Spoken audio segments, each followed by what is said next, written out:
I wanted to talk about today, man, was the steps of the program. You know, I'll give you an overall view of the steps, and then we'll go back to the first three steps, which is where you would be at. You know what I'm saying? First three steps of the program. This is why I love NA, AA. First three steps of the program. They call them the surrender steps. Surrender. You know what I'm saying? Surrender, man. Give up the fight. First three steps, give up the fight. And then there are also the maintenance steps. The maintenance steps. You can work them on a daily basis. First three steps of the program. You can surrender on a daily basis. You know? Don't surrender one day, then as soon as you see a friend of yours, you know, bam, you're off and running. You know what I mean? Oh, well, a big view of it. The first three steps is just surrender and maintenance. The next three steps of the program are action steps. Action. This is what we've been trying to bring to y'all. The hope is for me that y'all pick up on this. Action steps. You got to do some work. You got to work on yourself. Exactly. A fourth step, man. A whole lot of people, you know, they cringe at doing a fourth step. Digging in deep and finding out what you made of. Some of the issues that you need to address. You know? I'm just telling Steve when we was in here, you know, it's like some examples for me. I come in here, what I look like with 10 years clean, and me and my family ain't never been on a vacation. You know? How selfish is that? You know what I'm saying? I had to learn. A whole lot of us don't know how to be fathers, mothers. A whole lot of us don't know how to be husbands and wives. You know, that's the kind of stuff we learn here. We learn that kind of stuff. But you got to understand that it's action. Action that's taking place. You know? And let me just say this. In the first three steps, hopefully, you can find a God of your understanding. It could be the group. It could be whatever you want it to be. But you need a God of your understanding. You need to understand that you are not the one that's calling the shots. You are not the one that's making all of the decisions.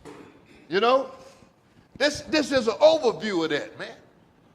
And then when we go to like a 10th step, man, a 10th step, continue to take personal inventory. We just don't go through the first 4, 5, 6, 7, and 9 steps and then stop. This is a maintenance step as well. This is what John does all the time. John told me today, he said, man, I can go pick up a newcomer. You know? Bring him to the meeting. We improve our conscious contact with that higher power that we got. You know? Now, see, y'all don't know nothing about, I ain't going to go into all that, but y'all would just concentrate on the first three steps of the program. That surrendering piece, man. And that's what I was telling her about, you know, repetition is good. Surrender every day. It ain't going to hurt you. You know, 2 hours after you surrender, you're going to be glad that you did. You're going to find out something else about yourself. You know? And that's what this thing is all about, man. You know what I'm saying? I love the steps of the program because it's continuous. You continuously find out stuff about yourself. I don't care. John celebrated 41 years. He's continuously finding out stuff about himself. By navigating through the steps, man. I come in here, and what I tell myself, and I tell my wife, when we leave here and we go to west, that's east. When we leave here and go to east, you know, it's like a snapshot, a photographic memory, a snapshot. I see a picture of me making bad decisions. Sitting in the same chair y'all sitting in. I need to see that. I go down there, man, and it's like 100 people, and I'm talking to maybe 2 of them. 2 of them. You know, I still believe in the statistics about this thing. 3 out of 30 make it. You know what I'm saying? Karen has some statistics. That's how many make it. That's who I'm talking to. I just happen to be one of those. And she mentioned it because you got to work hard, man. You got to work hard. It ain't easy, you know. I got to wake up in the morning. I told the dude the other day, I was like, man, look, man, I got a routine when I wake up, man. I'm praying. I'm listening to music. I'm getting my mind right. I'm getting my soul right. I'm getting my body right. I need to do all that before I step out the street. So when I see somebody that ain't trying to do what I'm trying to do, I know what kind of response to give. Man, don't bring that shit to me. You getting ready to mess up our friendship. You know what I'm saying? I can tell somebody that, because I'm spiritually fit. You know what I'm saying? I'm spiritually fit. And man, I got that through the steps of the program. A lot of us, including me, including Kern, John was a bum when he got here. Kern was a bum. I was a bum. You know what I'm saying? And man, we got a new lease on life. What they say all the time, man, is like we live 2 lives in 1 lifetime. You know what I mean? And that's awesome. And I'm still living it, man. I'm still living it, But like Donald Trump said, give it a shot. You ain't got nothing else to lose. What you got to lose? You know what I'm saying? Another 1.5 years in the jail? You know what I'm saying? Or 5 years in the jail? Because I'm telling you, that gets old. That gets old. The idea behind this thing, man, is that you mature. That you mature. And what you need to understand is some of us need help. Some of us need help maturing. Ain't nothing wrong with that. Got a program called McShin. I'm glad y'all here. Y'all let me know how it don't work. And like Pam said, that's harsh. But it's true. You know what I'm saying? It's true.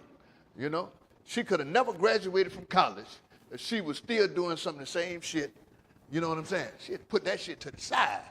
You know what I'm saying? Man, turn over a new leaf, man. Look, I had to learn how to be a different kind of friend, a different kind of daughter, a different kind of employee, a different kind of citizen to get where I'm at. I had to learn all that. Mm-hmm. I mean, step work taught me that. Being at McShin taught me that. Being in fellowship taught me that. Absolutely. I had no idea, man. I done buried, man, 3 people in the last 4 years. You know what I'm saying? 3 people in the last 4 years that were dear to me. One of them was my mother. I'm like, man, I ain't signed up for all of that. But then I realized, man, that life, man, men and women that's out there using are emotionally immature. Emotionally immature. First thing we need to do to deal with a funeral is we need to go somewhere and get high. You know what I'm saying? Man, I'm looking at my mother, I'm looking at my mother in the hospital bed losing life. And how do I comfort her? Man, I comfort her through some tools that I got in this program. And that's what I was telling you, man. Look, if there's anything out there better than the 12 steps, show them to me. I may try them. You know what I'm saying? But if it ain't, I'm going to roll with them. I'm going to roll with them. Hey, thank y'all for being here.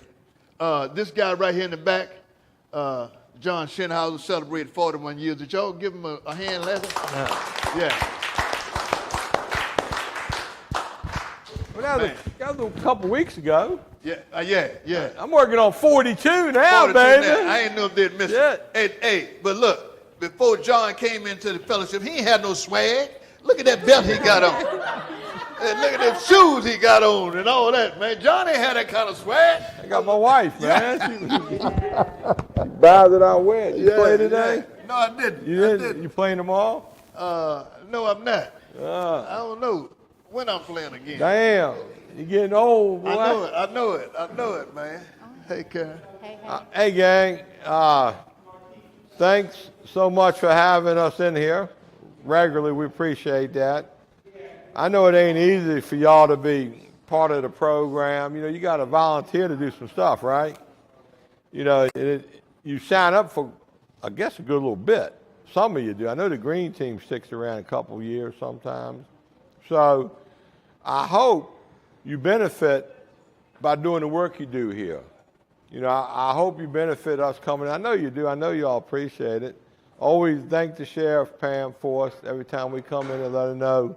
We appreciate to have access to y'all so we can carry our message of hope from the disease of addiction, that an addict, any addict, can stop using drugs, lose that desire, and find a new way to live.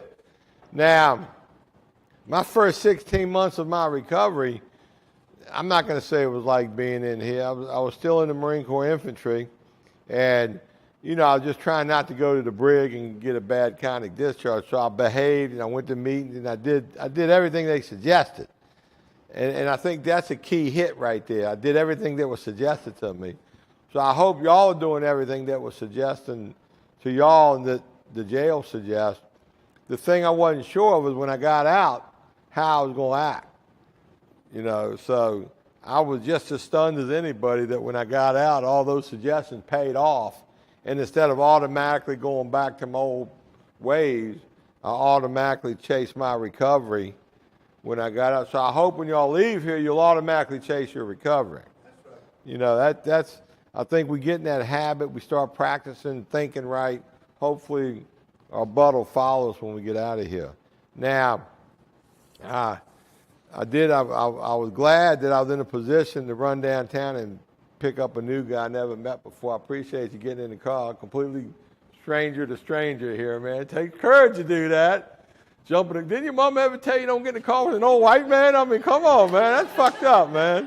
But, we kicking it on the way down here. And there was another guy I was supposed to pick up, but I didn't want to be but so late, so I hope he forgives me. I figured he'd call me, like, where you at? So I didn't get a call, so I can always say, well, you should have called me, man, to remind me. But anyways, I am thrilled with my recovery. Okay, I want to be real clear about that. I do not regret not using drugs, and that includes alcohol in my case. I don't regret that. I thought I would when I was a new person, new to recovery. I thought I needed to use at some point in time. I wanted to use. I never thought I could have a lot of recovery under my belt and not regret leaving that alone. That's an important thing to understand. And I say it all the time. You ain't going to get but so high. So here we are, new people. And all we got a memory of this is what I want to do. And I encourage everybody, hang out there till you get that recovery high, which is much better than the drug get high.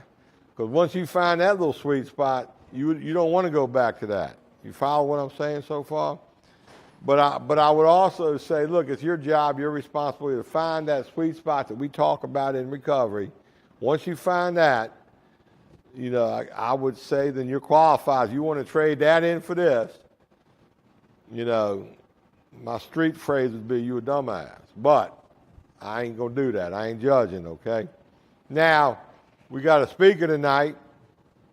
I'm sure he's a great speaker. I can't recall if I've heard you before or not. I don't know. Maybe at a convention or something.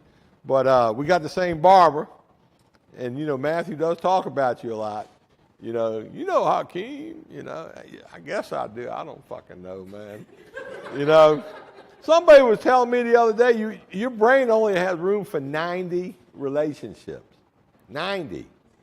Now, that's a lot, but it ain't so many when you have 8,000 alumni or something like that. It's hard to keep up with everything. And you go to as many meetings as I've been to, you meet as many people. But I know one thing for sure. Man works the same program I work. That's all I need to know. So I ain't going to take up no more of his time. Let's give a nice warm welcome to Hakim.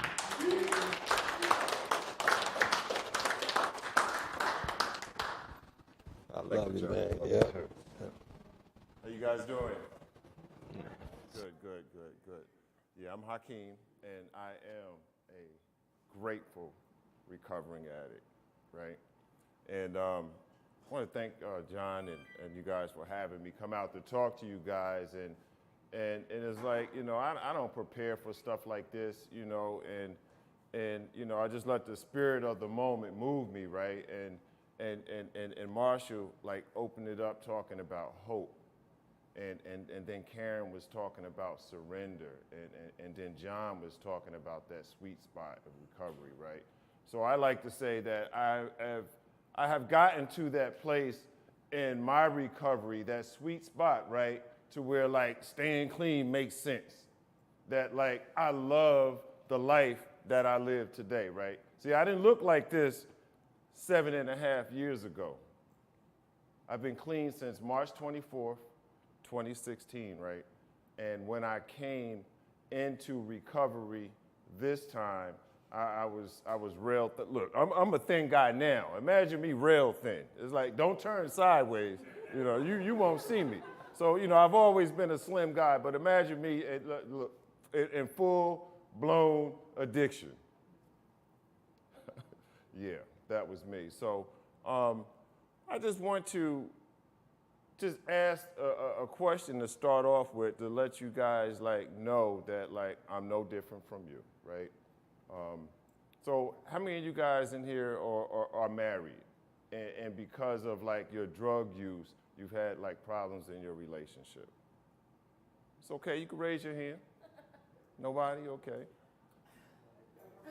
Anybody in here, a son or a daughter who has like their relationship with their parents has become like null and void because of their usage? Okay. Has anybody in here been in treatment or recovery before? Only to go back to the same thing? Okay. Well, I'm going to raise my hand. Me too. Me too. But thank God, right? Thank God for a program of recovery that, like I said, on March 24th, 2016, I finally got to that place, Karen, to where I surrendered, right? And life is so much different. But it wasn't as good as it is today. So I just want to tell you, like, how I got here, how I got to that place to where, like I wanted recovery. I wanted to chase it like John was talking about, right? So for me, it was always hard to, like, identify, right? I was born in Newark, New Jersey. I grew up in New York, in the suburbs in New York, like an hour outside of the city, right? And as a child, right, I liked school. I went from the 3rd grade to the 5th grade. I graduated at 16 years of age. I was the first one in my family to go to college, right? And moving on, you know, by the time I was 25 years old, I had done a lot of things that people don't get to do in a lifetime. I took vacations. I lived overseas in Turkey for 2 years as a government contractor. My wife was in the military, but I've been all over the United States. I've been to different countries, vacationed in different countries, and life was good. I had a child, a son. He's a grown man now. I used to coach kids basketball for over 10 years. I was mentoring kids. This is early on, right? So like I said, being from New York and growing up in a good family structure, I was around when like the crack epidemic hit New York. I saw what it did to families. I saw how it degraded men and women. I saw the destruction and the havoc that it did to people. But I never touched it. Yeah, I drank in college. I smoked weed. I had put all that to the side, but I never touched crack or nothing like that, right? So I'm going to fast forward because I really want to talk about like what the program of recovery has done for me in my life and has made me the man that I am today. So at the age of 35 years old, that's when I picked up for the first time. I was a late starter, right? And what happened was, at the time, I was working at the Pentagon in the immediate office for the Secretary of the Navy. I was a GS-9, if anybody knows about that. I was an analyzer expediter. Top secret security clearance, you know, and if you ask me, my shit didn't stink. Life was good. I wasn't a great husband, but I was a good father. And me and my wife got divorced. We had separated a few times, got back together, separated, you know, separated, living in the same house, that type of stuff, right? And we finally made the decision to go our separate ways. But it was an amicable agreement, right? Because I was a good father, I was awarded custodial custody of my son. I'm talking about a good guy back then, right? The guy that coached basketball, you know, the guy that was there for his son. And so that was the agreement. I didn't know at the time that I was suffering from the disease of addiction. I didn't know anything about the disease of addiction. It wasn't until I got into recovery and I could look back through step work that somebody was talking about, and I could see like these patterns in my life that just lined up in order that put me in that place that I put that stem in my mouth for the first time, right? So what happened was I got a divorce. I was feeling bad. I had this void in me that I didn't know at the time, right? And picking up smoking crack was a good idea. Now, mind you, a little before that, I don't know if any of y'all remember, Marion Barry used to be the mayor of DC, right? And he got busted on national TV smoking crack. Now, this is the mayor. Yeah, exactly. But the point is, he was the mayor, right? So I'm thinking, well, maybe it ain't so bad. It just depends on who you are. I'm not those, look, we didn't call them addicts in New York. They were junkies or winos, right? And I wasn't no goddamn junkie, okay? So I picked it up. So I was like, maybe it ain't so bad. I was enticed through a female, right? And when I went in, and it didn't take long. I didn't know that I had an ego the size of this building. I didn't realize all the arrogance that I had, thinking that I was better than, you know. And what happened was I went downhill quick. It wasn't long before my wife, ex-wife, came and took my son to Dover, Delaware. It wasn't long after that I had sold all my stuff in my apartment, that I was kicked out, that I had to go to base housing. She let me come there, and I'm commuting back and forth from Dover to the Pentagon every day. Until the weekend came, of course, you know, and I get that check, and I'm going again, right? But anyway, you know, I didn't know at the time that drugs was like a problem. It was already a problem. But me, I couldn't identify. I'm not an addict. I got this under control, blah, blah, blah, blah, blah, blah, right? So my wife ex-wife, I say my wife, because we're like good friends today, right? Right? But she wound up going overseas to, did she go to Bahrain that time? She went overseas. And I had to go somewhere. So my mother had moved from New York and was living in Richmond, Virginia. So I moved to Richmond, Virginia. I brought my son with me, and I got the job again. You know, most of my experience has been in management until I started driving trucks a few years ago. So it's like, once again, I get the good job, and it didn't take long before I start using, right?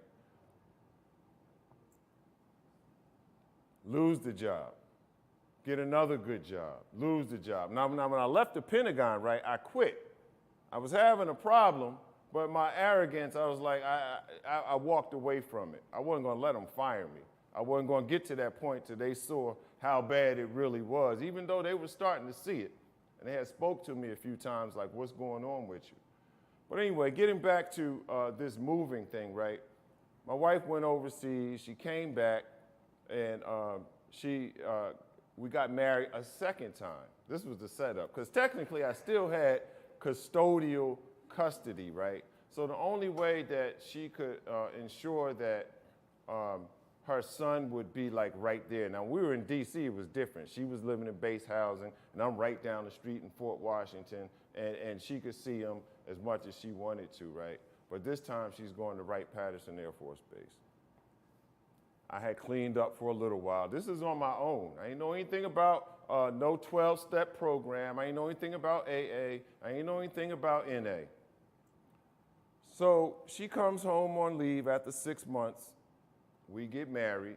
She goes back for 6 months. And so when she comes back, she picks us up, and we go to Wright-Patterson Air Force Base. So here we go again. I get the good job.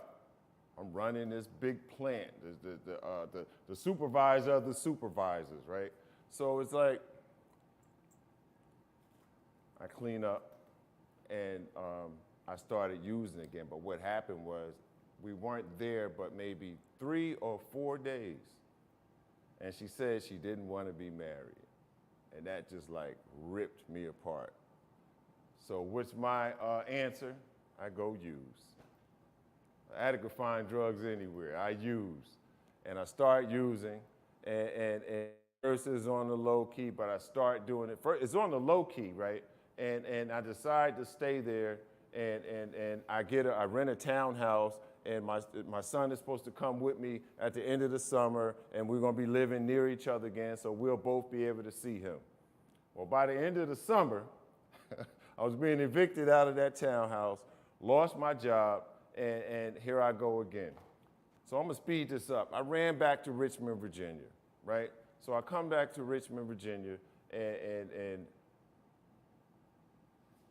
I try to stay clean on my own. I get the job again, only to use again. So I run back to Ohio. My ex-wife lets me move in. I get the good job again and start using again. This time, I let someone use my car who didn't bring it back. And this ex-wife had to pick me up downtown Dayton, 3 o'clock in the morning, and bring me back to the house. And at that point, she said, you got to do something. I pick up the yellow pages. I'm making phone calls. And I still had insurance on the job that I had just lost. And they sent me to Toledo, Ohio to treatment. So I go to treatment. And then I go to the Salvation Army only to get kicked out, right? I'm clean for a little while.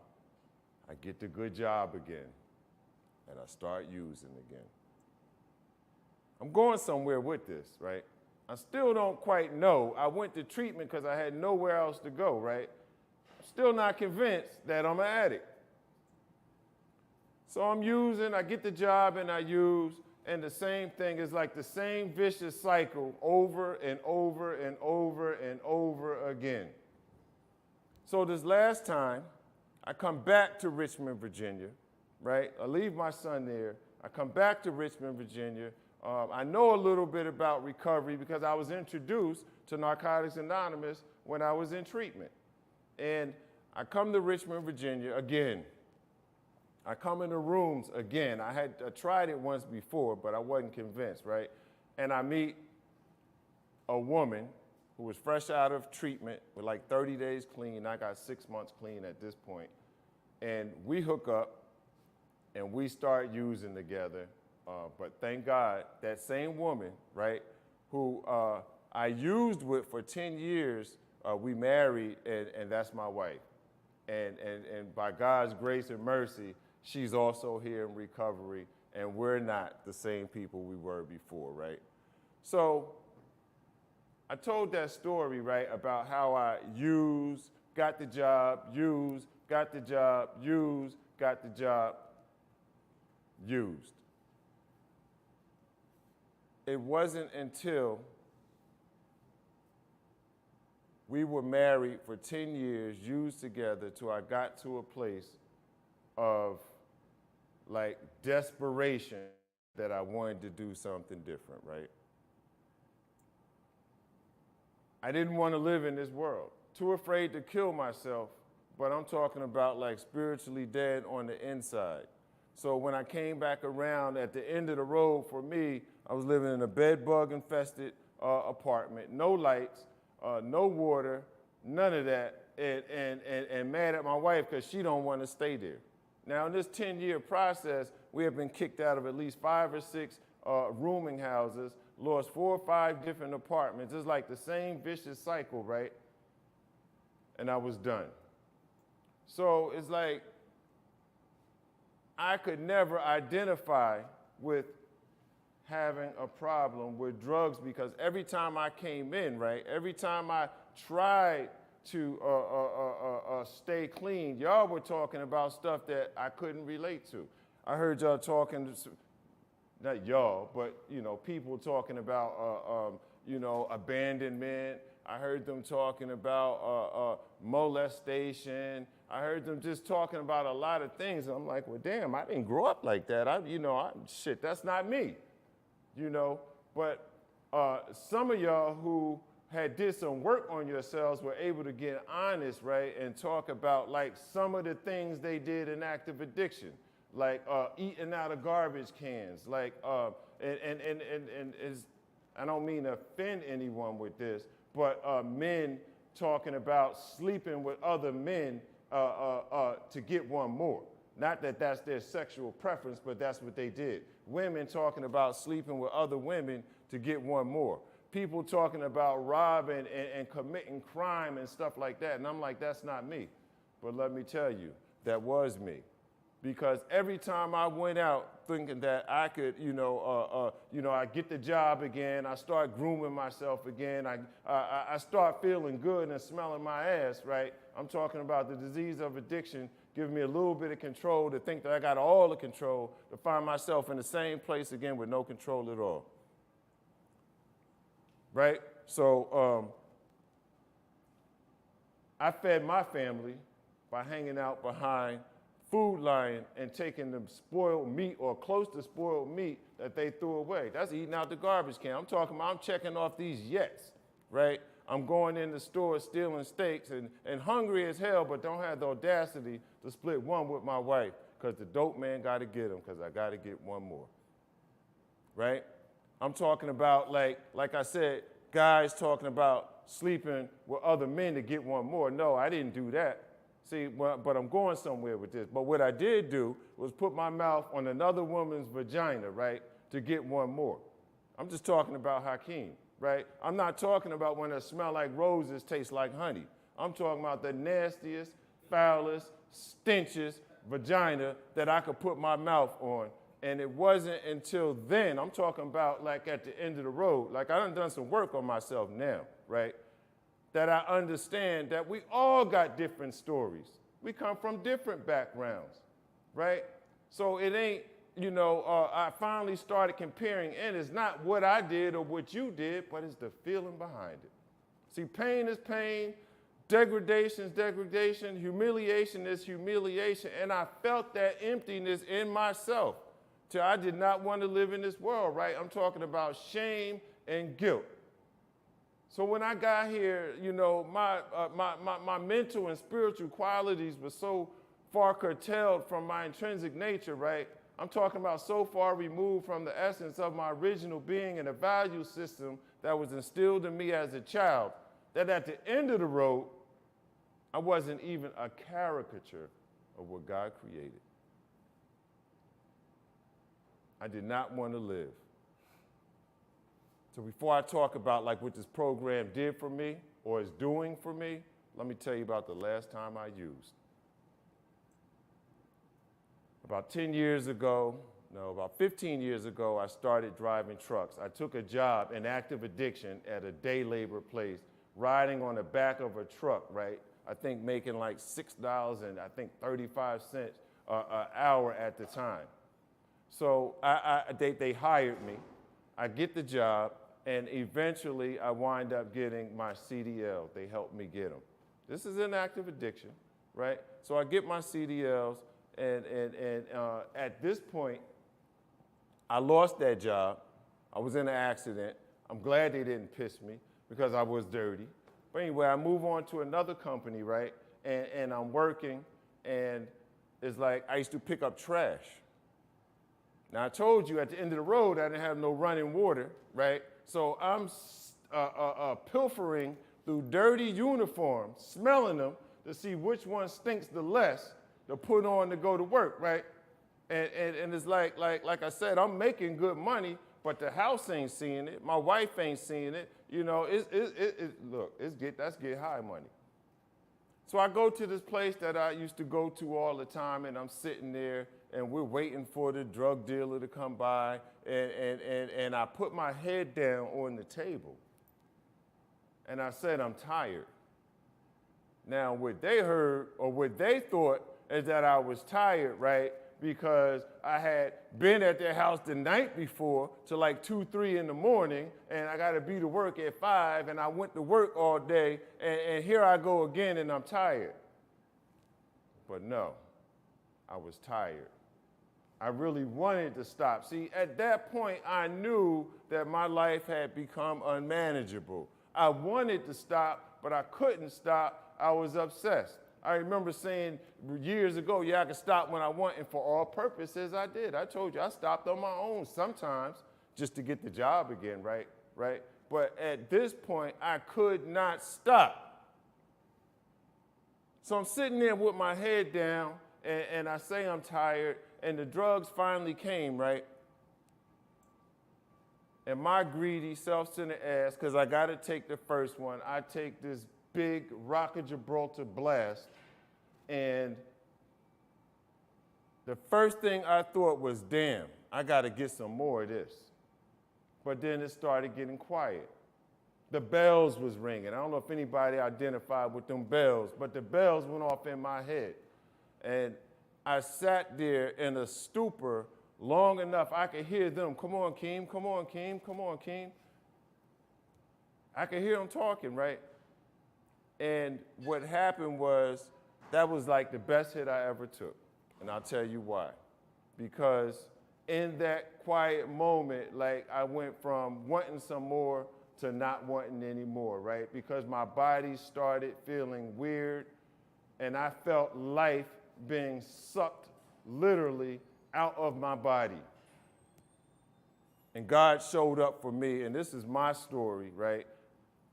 I heard God say, now that you got it, what are you going to do? And in that moment, I realized that I had been chasing that feeling for 15 years from the very first one I took. And what God did for me, because I couldn't do it, I said, that's it, I'm done. And I pushed myself away from the table for the first time. And they was trying to constrain me. But I got out the house, I got in my car, and I sat there and I cried, and I cried, and I cried, and I cried. But they were tears of joy, because I knew at that point I had a heartfelt surrender, and I didn't want to use drugs ever again. You know, that's when they started talking about fentanyl and all that, and I know today that that's what was in it. And if I continued to smoke the way I smoked that night, I would not be standing here today. So I'm grateful for that day, and I'm grateful that I'm clean today. So I went home, I woke my wife up, and I said, I'm done, that's it. And she called me all kind of names, cussed me out, and said, you done said this shit before, and it's like, you ain't gonna never stop. And I gave her one of her words. I said, I'm gonna show you better than I can tell you. Now the seed had been planted. I knew where meetings were. I went to a meeting downtown Richmond. The next day I called in, and I went and I picked up a white key tag, right? And I haven't looked back since. I haven't looked back since, so I'm grateful.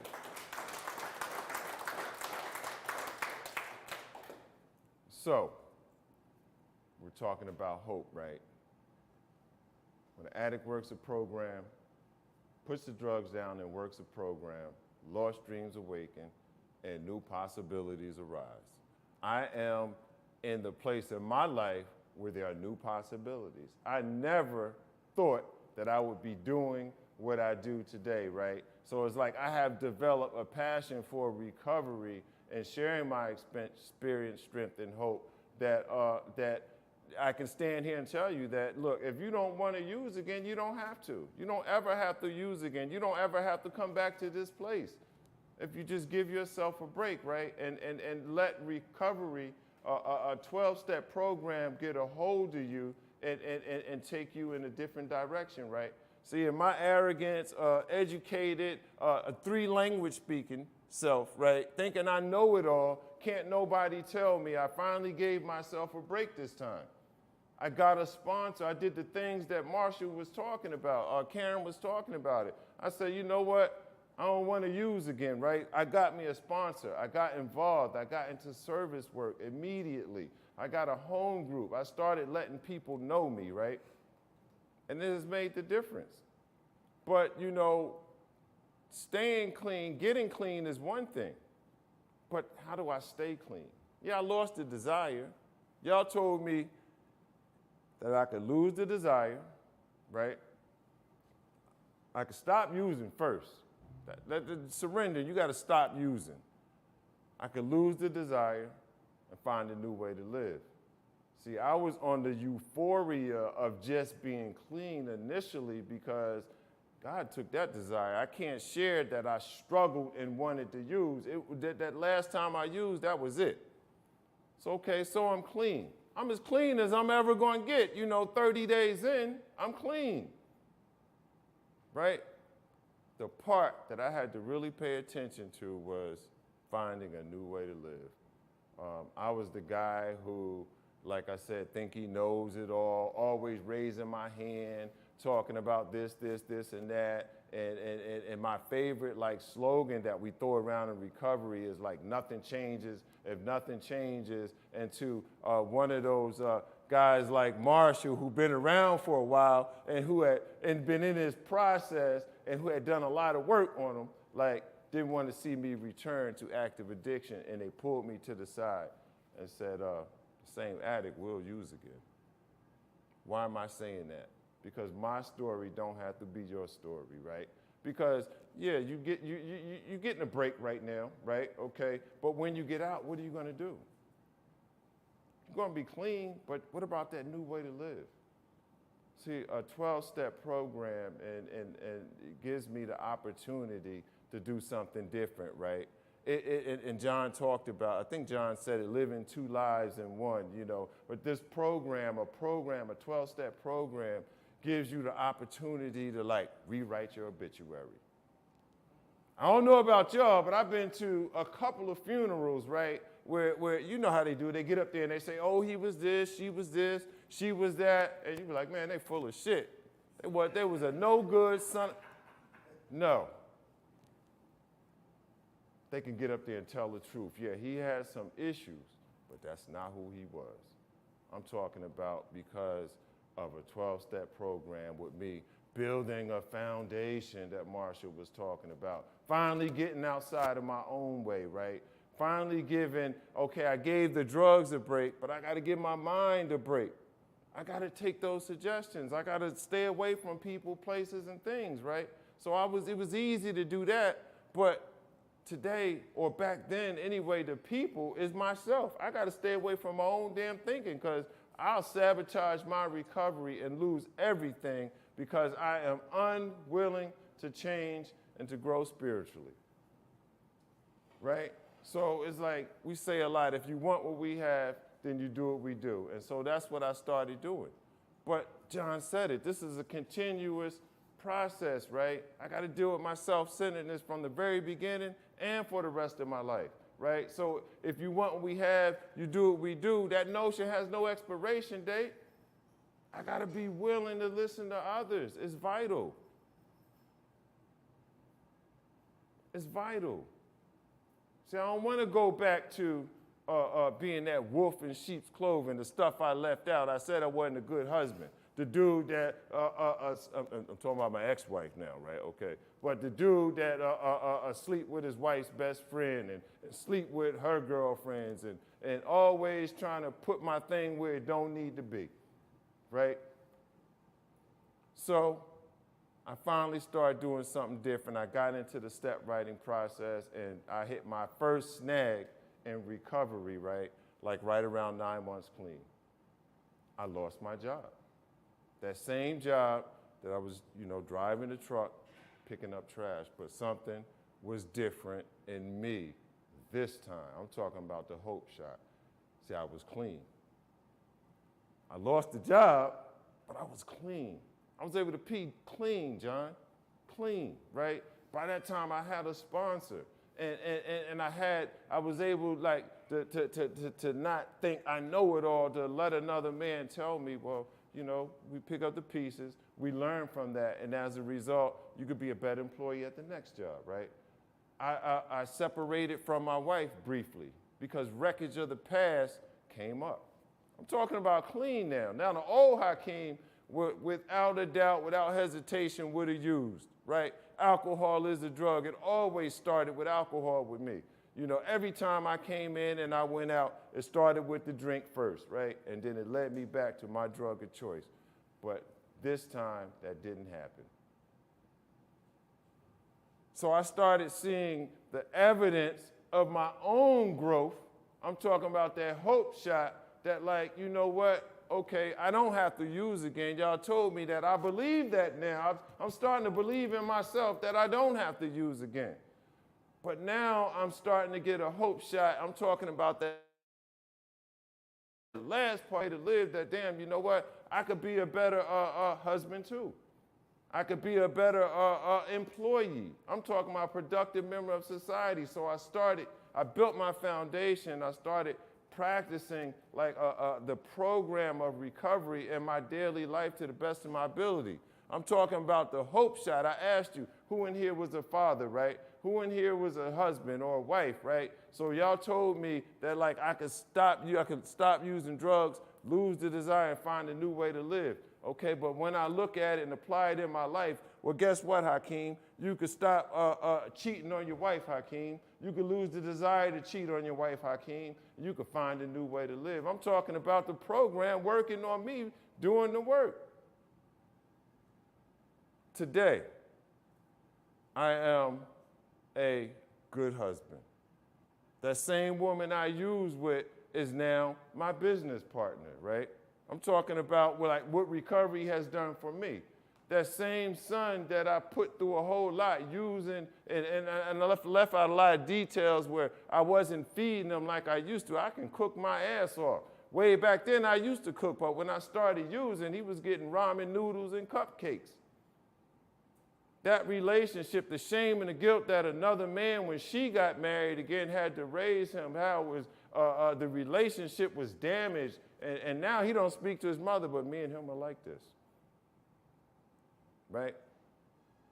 I'm talking about a lifestyle change, man, that this program of recovery has afforded me, but not just by staying clean, by doing the work. You know, if you want to stay here when you leave, you could ride on that high horse, and I think the lady in the back said that's kind of harsh, but it is harsh. Sometimes we need to hear it harsh. People are dying. People are smoking weed and dying. People are dying. I've lost quite a few people in my 7.5 years clean that I know personally that made one bad decision, used, and didn't get the opportunity to make it back. So I stay in this process. How do I stay in this process? I continue to do the work and I stay grateful. It's difficult to be grateful all the time, but I've come to find out it's absolutely necessary. So even sitting right here, you have a chance to do something different. You have a chance to be a grandmother or grandfather to your children, to your grandkids, right? You can be that loving wife, that loving, faithful wife, that loving, faithful husband. You can get a job.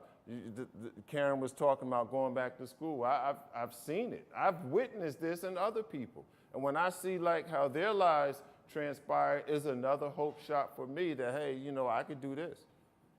I don't want to get off into the other things that I do, but recovery is important to me, and I'm able to give back and help other people, and that's not where I thought I would be. I thought I would be the guy sitting behind a desk, telling people what to do, you know, is like this, and that, but that's not me. I'm a truck driver today. I like doing it. I like the freedom. I like the time it gives me to do other things in my business and just being with you all. So this is like, I'm living my best life, man.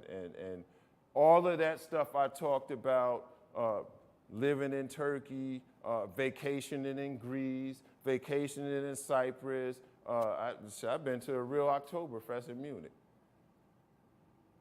All of that stuff that I thought was Gucci and was, made me who I am, I purchased 3 brand new cars by the time I was 30, right? I'm talking about, I'm going somewhere. That material stuff that I thought made me who I was, this is my best life, man. This is my best life because I feel good on the inside, and that's what recovery is. It's an inside job. So I don't want to talk your heads off. I hope you guys got something out of that I was a hope shot for you that you could turn your life around too, but you got to really want this thing, man. I sincerely hope that I see each and every one of you somewhere in a meeting. If no one has told you that they love you, I love you genuinely. And that's because of this program. I'm a very compassionate, empathetic, and loving person, not that self-centered guy that I was before. I genuinely care about people, right?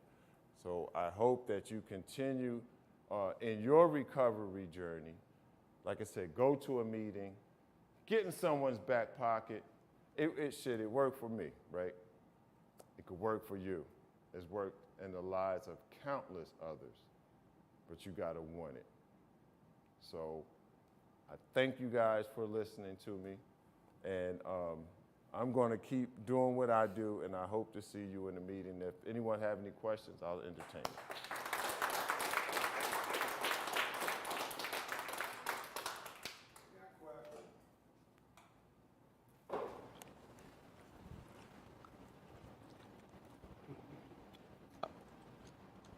Maybe they don't. You stunned them. Well, like I said, okay. Well, like I said, thank you again for listening to me, and I hope to see each and every one of you somewhere down the road clean, so I could give you a big old hug. Okay? All right. They get up at 4 o'clock and work all day, so they tired, man. All right, I heard multiple things there. Number one, I know what some of y'all thinking. Yeah, I'm a bit of a mind reader. Like, how many of you guys under 35? Under 35? I know what y'all thinking. Oh, yeah. So, but I ain't going to go there. But, the point is this. A lot of you guys and ladies, you tried this before. You follow me? It didn't work out. You tried it before. It didn't work out. You were here.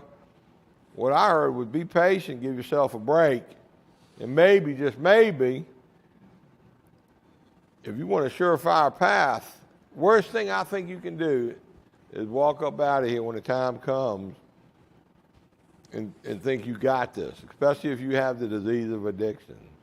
You're going to have to, you got to find support group, some like-minded people to run with, because you will get devoured out there. And that's been my 41-year experience at Witness Works. Last thing you want to do is go out there. So your disease is doing push-ups right now. I don't know, if you're here for 4 years, let's say, you know how big that disease is after 4 years of doing push-ups? It's a beast. So I heard living my best life, you bet your ass.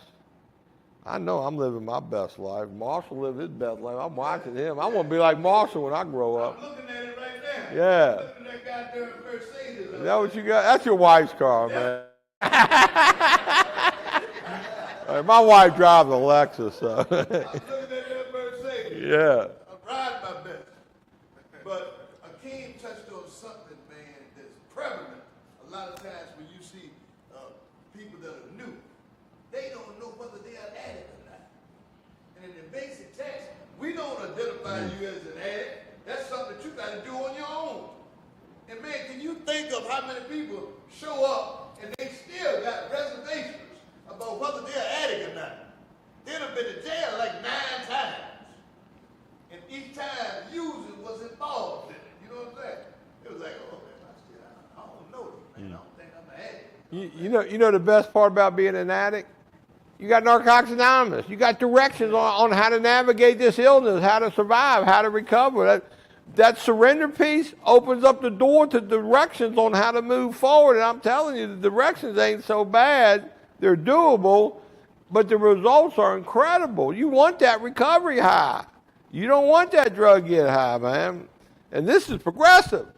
I've seen it progress in Marshall's life, man. I witnessed it, man. And see, the flip side of that is when some of us showed up, like we said, we didn't know anything about the disease of addiction, but we know something won't right.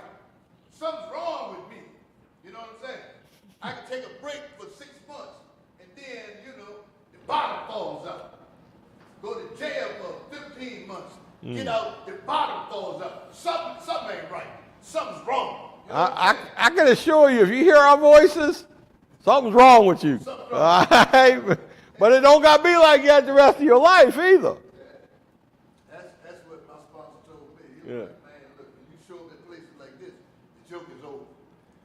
And then the joke is on you. You know what I'm saying? You know, we brought a lot of people in here since November. Yeah. And, I mean, the evidence, look at the evidence. Look at the data. Look at the science. Look at the metrics.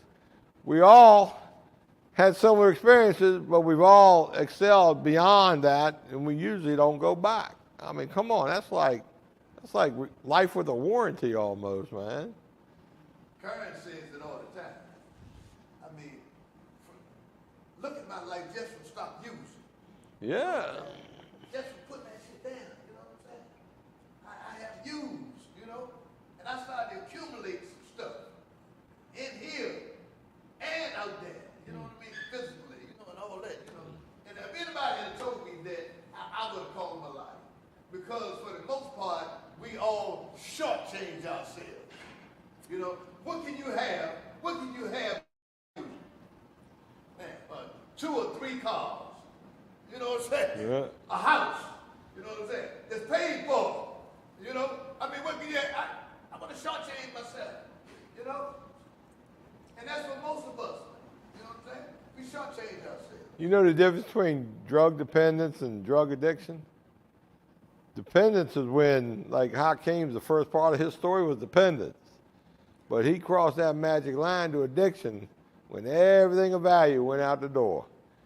And that drug was the most valuable thing. That's when you know you're an addict. Now, I do realize a couple of y'all are here by accident, combination, series of unfortunate events and a bad lawyer. But most of y'all are addicts. So I hope most of y'all are grabbing hold of this. But like I said it earlier, I appreciate y'all letting us come up in here. It means a lot to me. I appreciate you letting me bring Lightfoot in with me, man. He's in for a wonderful experience. He works hard, trying to wake his mind up. What do y'all think? Let's take a quick survey. How many of y'all think I would be a good mentor for Lightfoot? Raise your hand if you think I'd be good for that young man. Women didn't hesitate putting their hands up. The guys are thinking, he's thinking, what the fuck?